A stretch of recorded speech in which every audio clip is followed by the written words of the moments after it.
வரஹ்மத்துல்லாஹி தஆலா வபரகாத்துஹு.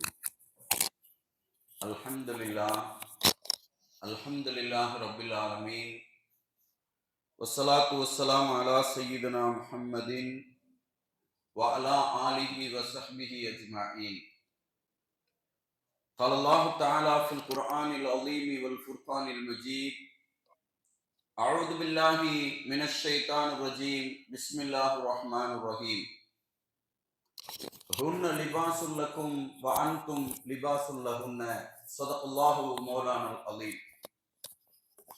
கணியத்துக்குரிய அல்லாஹ்வின் நல்லடியார்களே, நமது இஸ்லாமிய மார்க்கத்தில் இபாதத்துகள் என்று சொல்கிற வணக்க வழிபாடுகள் என்பது தொழுகை.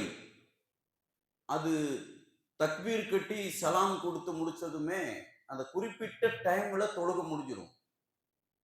நோன்பு சஹர் செஞ்சுட்டு இஃப்தார் முடிஞ்சதுமே நோன்பு முடிஞ்சிடும்.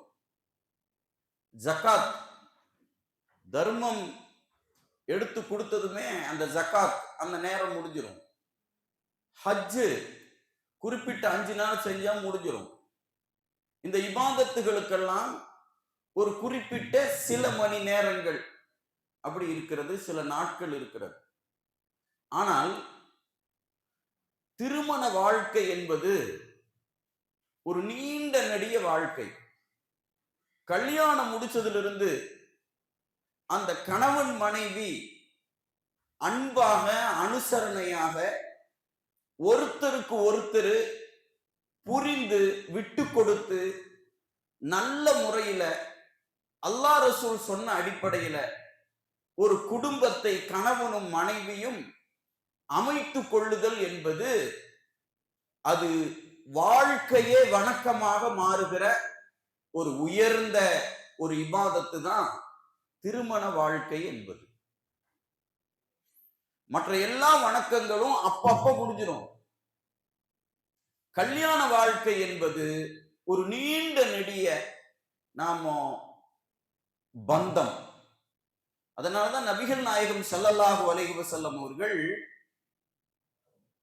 மற்ற எல்லா இபாதத்துகளையும் சொல்வதை விட ரசூலுல்லாஹ் திருமண வாழ்க்கையை எப்படி சொன்னாங்க? எல்லா கல்யாணத்திலையும் இத நாம கேட்டிருப்போம். எல்லா அஜித்துமார்களும் இதை சொல்லுவாங்க.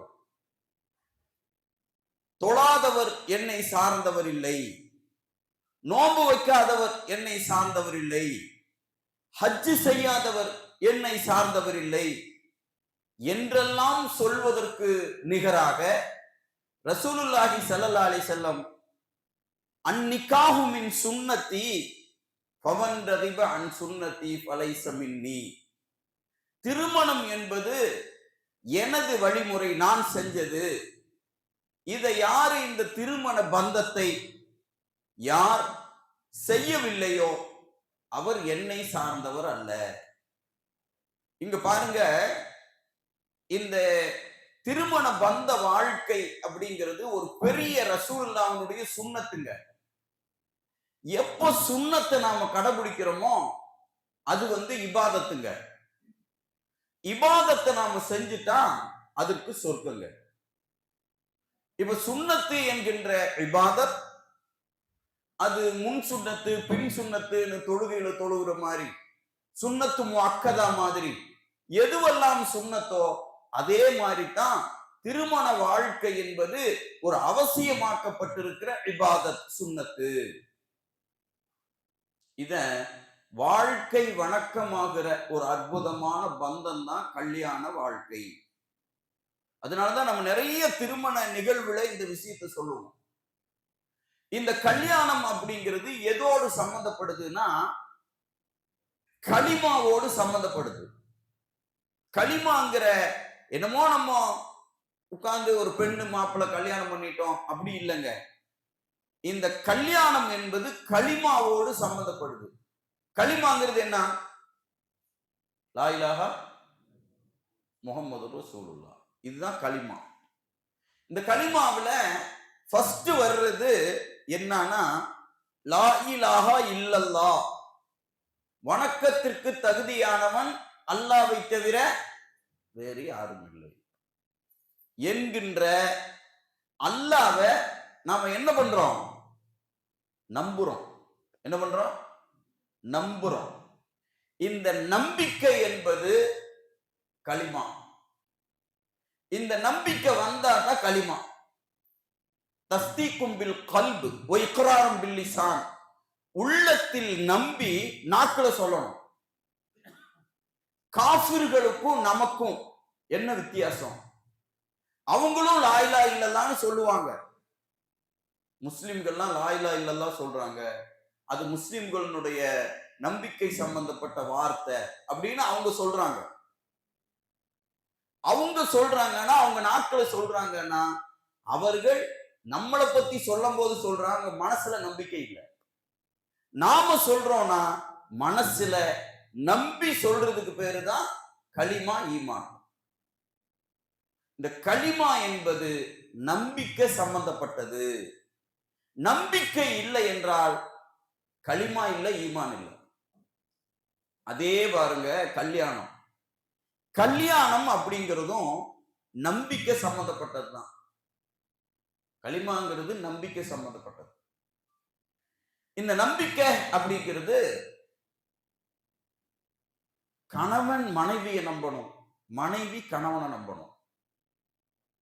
இந்த நம்பிக்கை தாங்க வாழ்க்கை.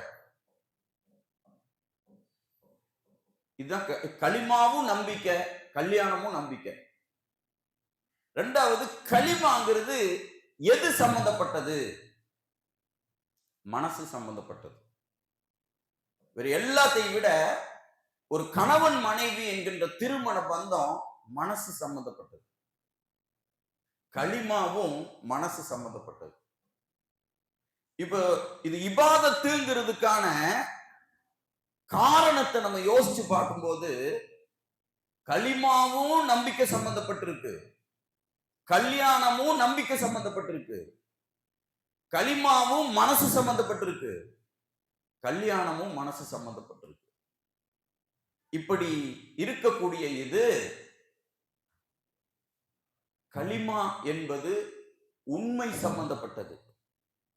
கல்யாணமும் உண்மையா இருக்கணும். இப்ப 3 இதுல எப்படி இருக்குதோ இதே மாதிரி 3 களிமாவிலையும் வரக்கூடாது, கல்யாணத்திலையும் வரக்கூடாது. எதெல்லாம் நம்பிக்கையின்மை அப்படிங்கிறது களிமாவில் வரக்கூடாது. அல்லாஹ்வை நம்பல, எவ்வளவு களிமா சொன்னாலும் அந்த களிமாவுக்கு பவர் இல்லை. நம்பிக்கையின்மை வந்துடக்கூடாது. சந்தேகம் வரக்கூடாது களிமாவுல. அல்லாஹ் இருக்கிறானா இல்லையா, அல்லாஹ் நம்மளை இப்படி பண்ணிரும் அப்படின்னு உண்மையா இப்படின்னு களிமாவில் சந்தேகம் வரக்கூடாது. அப்படி வந்துருச்சுன்னா அது ஈமான் இல்லை. கல்யாணத்திலையும் சந்தேகம் வரக்கூடாது. மனைவி மேல சந்தேகம், மனைவி கணவன் மேல சந்தேகம், கல்யாணம் முடிச்சதுல இருந்து ஒரே சந்தேகம் தான். வாழ்க்கையே தொலைஞ்சு போயிடும். அப்ப களிமாவிலும் சந்தேகம் வஸ்வாஸ் ஆகாது. கல்யாணத்திலையும் கணவன் மனைவிக்கு மத்தியில வஸ்வாஸ் ஆகாது. களிமாவுல எதிர்நிலை எடுக்கக்கூடாது. களிமாவுக்கு எதிராக இருக்கிறது அதுதான் துரோகம். அதற்கு பெயர் குஃபுர். குஃபுர். கல்யாணம் முடிச்சதுக்கு அப்புறமும் மனைவிக்கு எதிர்நிலை குஃபுர். கல்யாணத்தினுடைய குஃபுர் இது. கணவனுக்கு எதிர்நிலை மனைவி, மனைவிக்கு எதிர்நிலை கணவன். இப்படி எதிர்நிலை, குரோதம், விரோதம் இது எங்க இருக்கக்கூடாதுன்னா கல்யாணத்துல இருக்கக்கூடாது. கணவன் மனைவிக்கு மத்தியில எப்படி ஈமானுக்கு கலிமாவுக்கு எதிர்நிலை குஃபுரோ அதே மாதிரி 2 பேரும் ஒருத்தருக்கு ஒருத்தர் துரோகம் செஞ்சுக்கிறது, விரோதமா இருந்துக்கிறது, இப்படி இருந்தால் இது கல்யாணத்தினுடைய குஃபுரு. அல்லாஹ்வுடைய உண்மை தன்மைக்கு மாற்றமா ஒண்ணு செஞ்சுட்டா அது என்ன தெரியுமா? கலிமா சொல்லும் போதே ஷஹாதத்துல நமக்கு சொல்லி தரப்படுவது அஷ்ஹது, நான் சாட்சி சொல்கிறேன், அல்லா இலாஹ இல்லல்லாஹ், நிச்சயமாக வணக்கத்திற்கு தகுதியானவன் அல்லாஹ்வை தவிர வேறு யாரும் இல்லை அப்படின்னு சொல்லிட்டு இந்த கலிமாவுல ஒண்ணு செய்யக்கூடாதாமா. என்னன்னா அதுதான் இருக்கிறதுலேயே பாவங்களில் பெரும்பாவம் அதுதான். இப்போ ஈமான் இருக்குல்ல, இந்த உண்மைத்தன்மை, இந்த உண்மைத்தன்மையில மொத்தம் அந்த ஈமான் கொண்டு உண்மையா இருந்துட்டா அவங்க பேரு முஃமின். என்ன பேருங்க? ஈமான் கொண்டவர்களுக்கு பெயர் முஃமின். அந்த முஃமின்கள் இஸ்லாத்தை கடைபிடித்து வாழ்கிற போது அவர்களுக்கு பெயர் முஸ்லிம். மூமினுக்கும் முஸ்லிமுக்கும் வித்தியாசம் தெரியும். முஃமின் நம்பிக்கையாளர்கள், முஸ்லிம் அந்த தீனை இஸ்லாத்தை பின்பற்றக்கூடியவர்கள். அதனாலதான் நமக்கு முஸ்லிம்கள் அப்படின்னு சொல்லப்படும். இஸ்லாமிய கோட்பாட்டை பின்பற்றுறதுனால நமக்கு முஸ்லிம்னு சொல்றோம். முஃமினும் நம்ம தான், முஸ்லிமும் நம்ம தான்.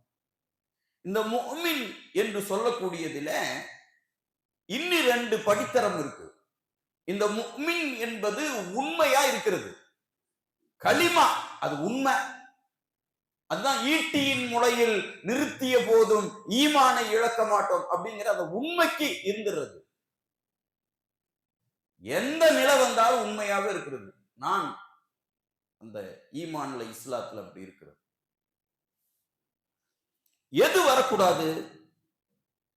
முஃமினானதற்கு பிறகு நம்மள்ட்ட 2 விஷயம் வந்துடக்கூடாது. அது உண்மைத்தன்மைக்கு மாற்றமானது. ஒன்று முஷ்ரிக் வந்துடக்கூடாது. முஷ்ரிக்னா அந்த உண்மைக்கு நிகரா ஒன்ன வைக்கிறது. அல்லாஹ்னு ஒருத்தனை உண்மைன்னு ஏத்ததுக்கு பிறகு அவன் ஒருவன், அவன் தனித்தவன் என்றெல்லாம் ஏற்றதற்கு பிறகு வலம் யகுன் லஹு குஃபுவன் அஹத், அவனுக்கு நிகராக எந்த ஒன்றும் இல்லை என்று ஏற்றதற்கு பிறகு நாம் அஷ்ஹது அல்லா இலாஹ இல்லல்லாஹ் வஹ்தஹு, அவன் தனித்தவன், லா ஷரீக லஹு, இந்த உண்மையான அல்லாஹ்வுக்கு நிகர் எதுவுமே இல்லை என்று ஒப்புக்கொண்டதற்கு பிறகு நாம் அந்த உண்மையான ஏகத்துவத்திற்கு இணையாக ஒன்றை வைத்து விட்டால் அதற்கு பெயர் முஷ்ரிக். ஈமானுக்கு நேர் மாற்றமானது முஷ்ரிக்கீன். பெரும்பாவத்துல இது ஒண்ணு. 2வது ரெட்ட வேடம் போடுறது. ரெட்ட வேடம் மனசுல,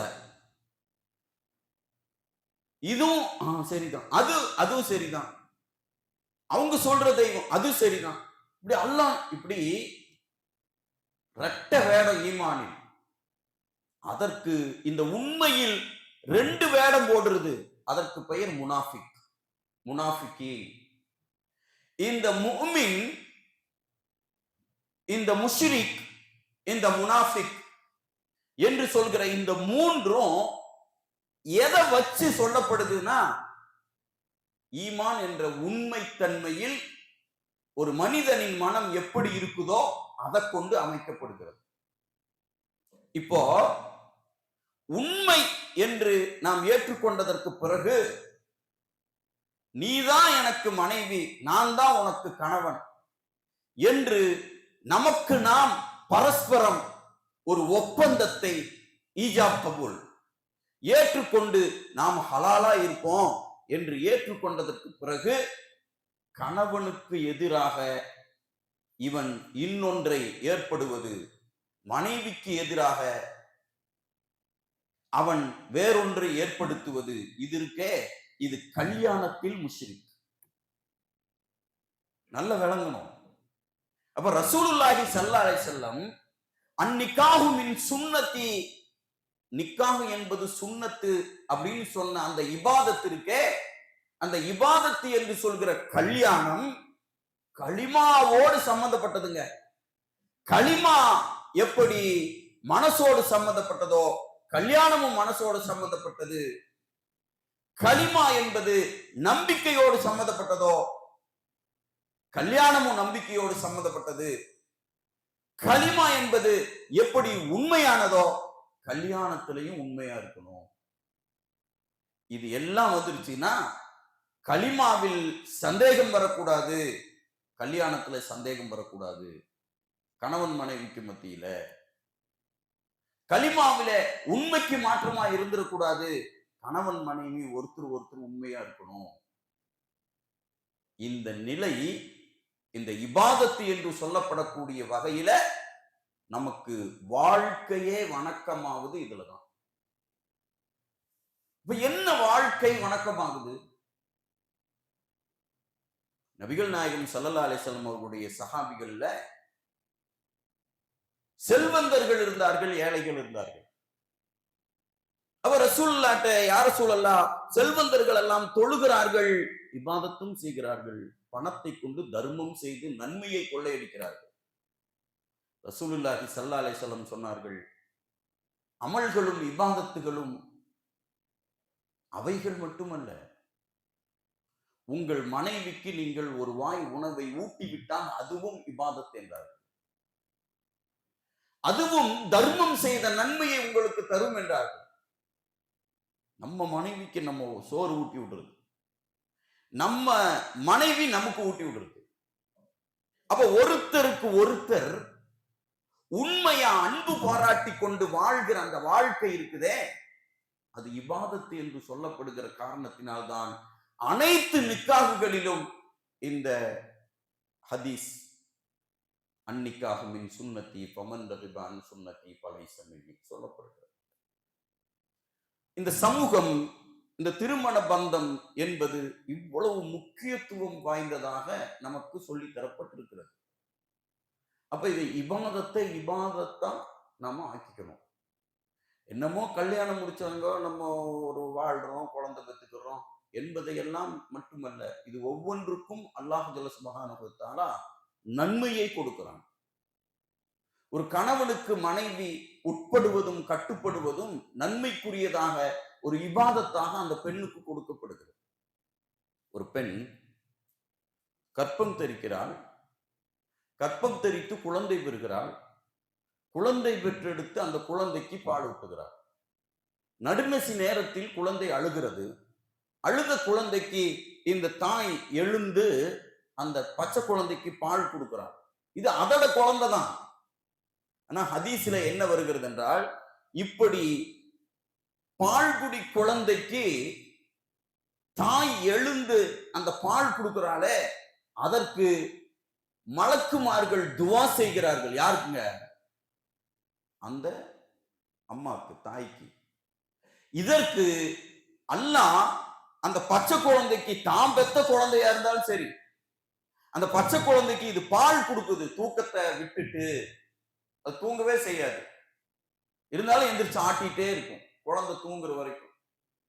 நிறைய இடத்துல பிறந்த குழந்தைங்க பகல்ல தூங்கும், ராத்திரி தூங்காது.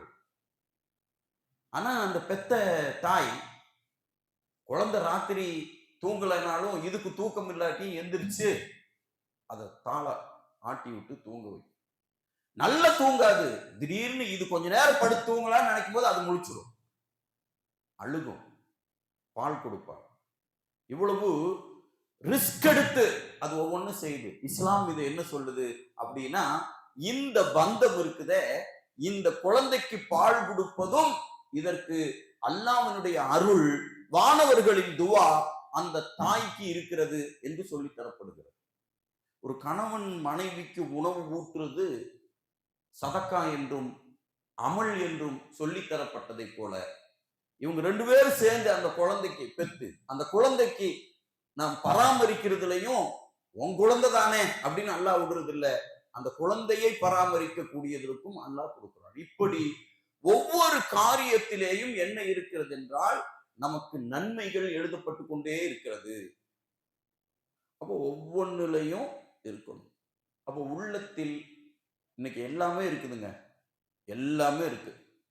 நமக்கு காசு, பணம், மற்ற மற்ற விஷயங்கள் எல்லாம் தேவை மிஞ்சிய நிலையில் இன்னைக்கு நமக்கு எல்லாமே இருக்கு. ஆனா எதுல பஞ்சம் ஏற்பட்டுருச்சுன்னா, மனசுல ஒருத்தருக்கு ஒருத்தர் அன்பு காட்டுறதுல பஞ்சம் ஏற்பட்டுருச்சு. எல்லாமே வெளியே வந்து நாம ஒரு சந்தோஷமா இருக்கிற மாதிரி காமிக்க வேண்டிய கட்டாயத்திற்கு தள்ளப்பட்டு விட்டோம். ஒருத்தருக்கு ஒருத்தர் ஒரு பிரியம், உண்மையான அந்த அன்புக்கான பஞ்சம் இன்னைக்கு ஏற்பட்டு விட்டது. ஆனால் அப்படி இல்லை. ஒரு கணவனை மனைவியும் மனைவியை கணவனும் நேசிக்கிற ஒரு உன்னதமான நிலை. எப்படிப்பட்ட மனைவி வேண்டும் நம்ம விரும்பணும்? நல்ல உள்ளம் படைச்ச மனசு, நல்ல மனசுள்ள மனைவி நமக்கு இருந்தா போதும். இது கிடைச்சா இதை விட பெரிய சொத்து வேற எதுவுமே இல்லை. மனைவி அமைவதெல்லாம் இறைவன் கொடுத்த வரம் அப்படிங்கிறாங்க. இன்னைக்கு ரொம்ப முக்கியமா அதுதான் வேணும். நம்ம மேல ஒரு நல்ல அபிப்பிராயமும் நல்ல அன்பும் ஒரு பிரியமும் இருக்கக்கூடிய மனசு படைச்ச ஒரு மனைவி நமக்கு கிடைச்சிட்டா அது மிகப்பெரிய நேர்மை. ஒரு ஒரு விஷயங்க, சவுதி அரேபியாவை சேர்ந்த ஒரு பெரிய செல்வந்தர் இந்தோனேஷியாவுக்கு போறார். அங்க போயிட்டு அவரு அங்க ஒரு பெண்ணை திருமணம் முடிச்சிடுறாரு. திருமணம் முடித்துட்டு அந்த பெண்ணு அங்க இருக்குது. இவர் எப்போல்லாம் இந்தோனேஷியாவுக்கு வர்றாரோ அப்போல்லாம் அந்த மனைவியை பார்த்துட்டு செலவுக்கெல்லாம் கொடுத்துட்டு போவார். ஆனா அந்த பெண்ணு வந்து ஏழ்மையான பெண்ணு. இவரு சவுதியில பெரிய குடும்பம், பெரிய கோடீஸ்வரர். அவருக்கு திடீர்னு உடம்பு சரியில்லாம சவுதியில அவரு நோய்வாய்ப்பட்டு மௌத்தா போற கண்டிஷன்ல இருக்கு. அப்ப அவரு தன்னுடைய மக்களை கூப்பிட்டு, இந்த மாதிரி நான் இந்தோனேஷியா போன போது அங்க ஒரு கல்யாணம் பண்ணியிருக்கேன், அந்த வீடு இங்கதான் இருக்கு, இன்னென்ன நிலையில நான் மௌத்தா போயிட்டாலும் நான் கல்யாணம் பண்ணியிருக்கிறதுனால அது உங்களுக்கு அம்மா ஸ்தானம் தான். நீங்க இந்த அட்ரஸ் போய் கண்டுபிடிச்சு அந்த பெண்ணுக்கும் என் சொத்திலிருந்து நீங்க வந்து பங்கு கொடுத்துடணும் அப்படின்னு சொல்லிட்டு வசியத் செஞ்சுட்டு அவர் மூத்தாயிடுறாரு. இப்ப சவுதியில் இருக்கக்கூடிய அவருடைய மக்கள் 4 பேர், சரி அத்தா இப்படி சொல்லி மூத்தாயிட்டாரே அப்படின்ட்டு அவங்க அப்படி இந்தோனேஷியா வர்றாங்க. வந்து எங்கன்னு வந்து பார்த்தா அவங்க இருக்கிற ரேஞ்சுக்கு அந்த அம்மா இருக்கிற ஏரியா ரொம்ப ஏழ்மையான பகுதியா இருக்கு. அதுவும் ரொம்ப அந்த வீடு வந்து ஒரு ரொம்ப சாதாரணமான ஒரு வீடு. இந்த இடத்துல எப்படி இந்த அம்மா வசிக்கிறாங்கன்னு சவுதியில வந்து அந்த கோடீஸ்வர மக்களுக்கு ஆச்சரியம். வந்து போய் கண்டுபிடிச்சிட்டு போய் கதவு தட்டுறாங்க. இந்த அம்மா உள்ள இருந்து வெளியே வருது. இந்த மாதிரி எங்க அத்தா உங்களை கல்யாணம் பண்ணியிருந்தாராமா, அவர் மூத்தா போயிட்டாரு, இந்த மாதிரி அவர் சொன்னாரு, அதுக்கு வேண்டி உங்களை பார்க்க வந்தோம், நீங்க வாங்க சவுதிக்கு.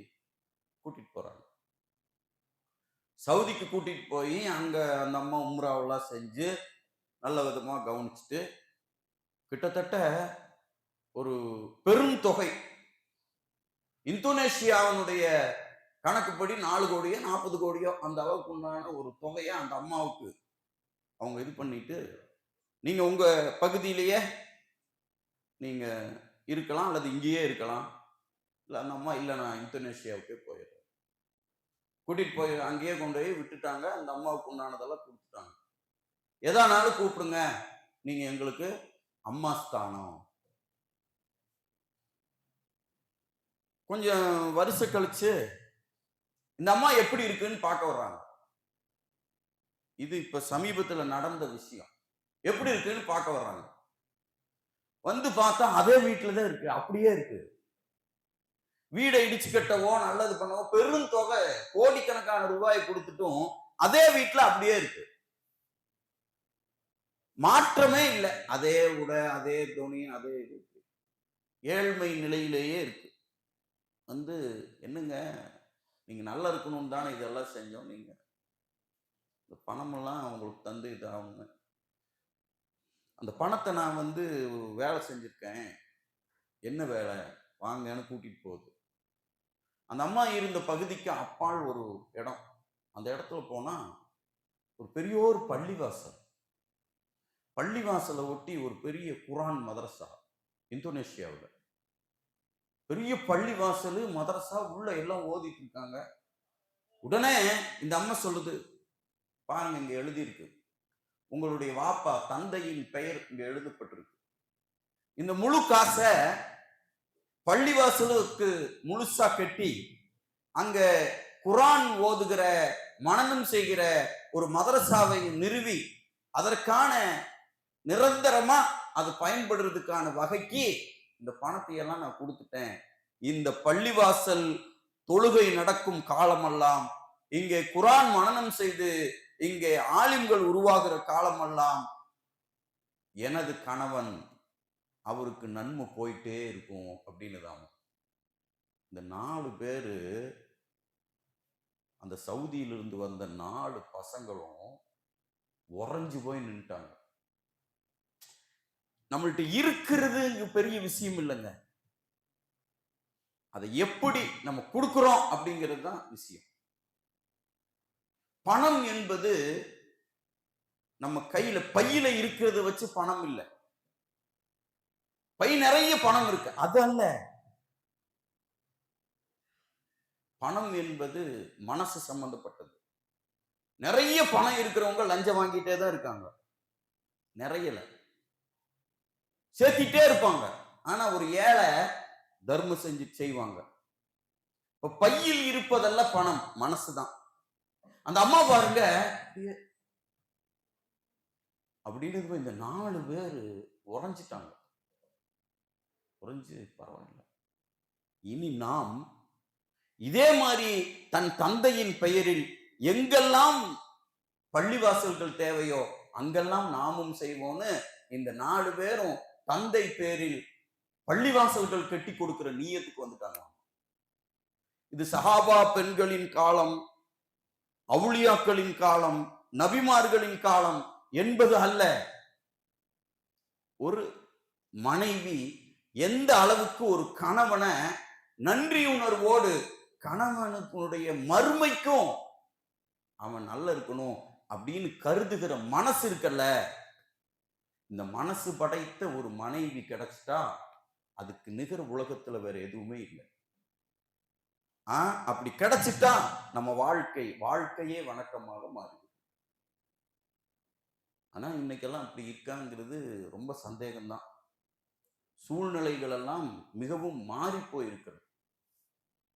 ஒரு ஞாயிற்றுக்கிழமை ஹோட்டலுக்கு கூட்டிட்டு போய் சாப்பாடு வாங்கி கொடுக்கல அப்படிங்கிறதுக்கு வேண்டிய தலாக்கு வேணும்னு கேட்கிற நிலையில தான் இன்னைக்கு மனைவிகள். நிறைய டவுன் காஜிகா பிரச்சனையே இப்படித்தான் வருது. என்னங்க பிரச்சனை? எல்லா கணவனும் ஞாயிற்றுக்கிழமை கூட்டிட்டு போய் அது இது வாங்கி கொடுக்குறாங்க. ஒரு ஞாயிற்றுக்கிழமை கூட கூட்டு போறது இல்லை, அதுக்காக இவனை தலாக்குட்டுறது. பிரச்சனை அப்படி ஆயிடுச்சு.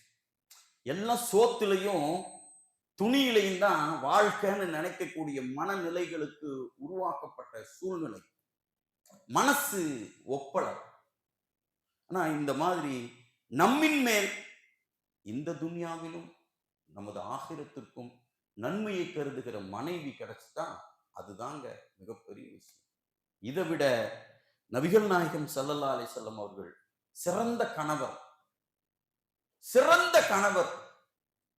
அதனால ரசூலுல்லாஹ்வுடைய கடைசி தருணம், நான் மனைவியின் மடியில் மரணத்தை தழுவிய கண்மணி நாயகம் ரசூலுல்லாஹி ஸல்லல்லாஹு அலைஹி வஸல்லம் உயிர் விடுகிற போது ஆயிஷா நாயகத்தினுடைய மடியில தான் ரசூல் ஸல்லல்லாஹு அலைஹி வஸல்லம் தலை வைத்திருந்தார்கள்.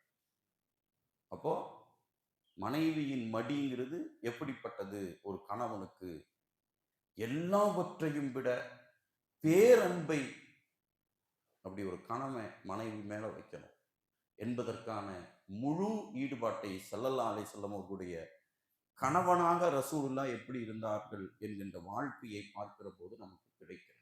அதனால திருமண வாழ்க்கை நாமும் சரி, நமது குழந்தைகளையும் சரி, திருமண பந்தங்களில் உள்ளங்களில் நம்பிக்கையும் உண்மையும் அதே மாதிரி மனம் சார்ந்த நிலைகளோடும் திருமண பந்தங்களை அமைத்து கொள்ளுதல் என்பதுதான் நபிகள் நாயகம் ஸல்லல்லாஹு அலைஹி வஸல்லம் அவர்கள் காட்டி தந்த உயர்வான அடிப்படையான மூலக்கூறாக இருக்கிறது என்பதை கவனத்தில் கொண்டு இஸ்லாமிய இந்த உயர்ந்த போதனைகளை சிந்தனையில் எடுத்து வாழுகிற உயர்ந்த நசீபி அல்லாஹ் எல்லோருக்கும் கபூலாக்கி தருவானாக. வாஹத்தானா அல்ஹம்துலில்லாஹி ரப்பில் ஆலமீன். அஸ்ஸலாமு அலைக்கும் வரஹ்மத்துல்லாஹி தஆலா வபரகாத்துஹு. இன்ஷா அல்லாஹ் நாளை லைலத்துல் கத்ர் இரவை முன்னிட்டு இரவு 10 மணிக்கு இஷா தொழுகையும் தராவிஹ் தொழுகையும், அதற்கு பிறகு நமது ஹாஃபிஸ் அவர்கள் 27 நாட்கள் ஓதிய அந்த திருக்குரான் ஹத்தமுல் குரான் துவாவும், அதன் பிறகு பயானும், திக்ரு சலாத், இஸ்திக்ஃபார் மஜ்லிஸும் துவாவும் நடைபெறும். அனைவர்களும் அவசியம் பங்கேற்று நற்பயன் அடையுமாறு மிக்க அன்போடு நிர்வாகத்தின் சார்பாக கேட்டுக்கொள்ளப்படுகிறீர்கள். அல்லாஹ் புனித லைலத்துல் கத்ர் இரவின் மேன்மையான அருளை பெற்ற நன்மக்களின் கூட்டத்தில் சேர்த்தருள்வானாக. பிஸ்மில்லாஹிர் ரஹ்மானிர் ரஹீம். லக்கல் ஹம்து வ லக்கல் ஷுக்ரு யா ரப்பி யா அல்லாஹ். அல்லாஹும்ம ஸல்லி அலா சய்யிதினா முஹம்மதின் வ அலா ஆலி சய்யிதினா முஹம்மதின் வ பாரிக் வ ஸல்லிம் அலைஹிம். اللهم ارحمنا برحمتك يا ارحم الراحمين. اللهم اغفر لنا ذنوبنا يا رب العالمين. اللهم اعتقنا من النار وادخلنا الجنة يا رب العالمين. اللهم انك عفو تحب العفو فاعف عنا يا كريم يا رحيم يا الله.